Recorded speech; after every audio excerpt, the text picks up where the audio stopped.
AM on TV. The general manager of Baba TV, Mwami Luluno Ntege, had already prepared the suspension. So they never wanted to shock us. So we finished the apology, nenkola program ya tamale mirundi, negwa kulwoku nokwo, olumala okufuma nesibula tamale mirundi, Adam kungunaje nangamba gwe. Konza general manager atuyita. Konza atewa, ati mu office ye. Tugenda mu office ya manager Luluno Ntege. Luluno Ntege is a very soft spoken guy.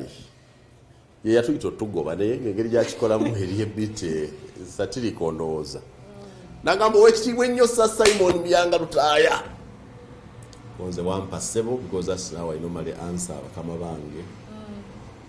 Uli utya konze ndi bulungi. Miri mujebale konze yesebo. Kamange tulina obuzibu wano.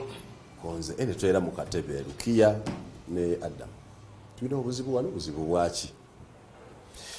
Kati nga bwomanye ebintu bye mwakoze ndowooza obitegedde. Byanyiziza abakulu parliament si nsanyufu ne UCC si nsanyufu.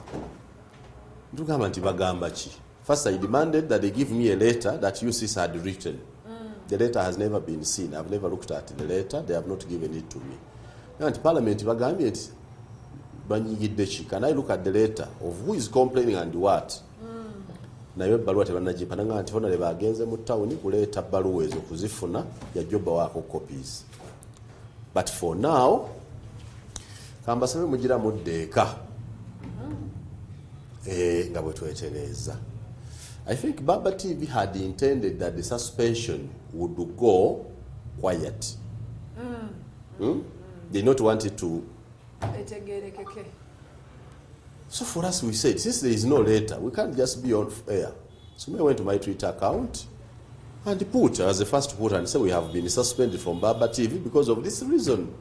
And subsequently, Baba TV also wrote a statement confirming what we had written.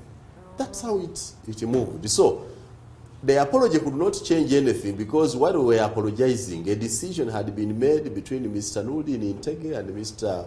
Moses Grace Valieku to suspend us, I think owing to pressure from UCC and from Parliament, without specifically mentioning who under those was putting them on pressure. So kyogezako kungamba general manager shoyo kuluna kulwe mwetonda yagiraba. But even then twetondaga atusekerera. Wabula Ntege Luluno is tough. Twetondaga atulaba.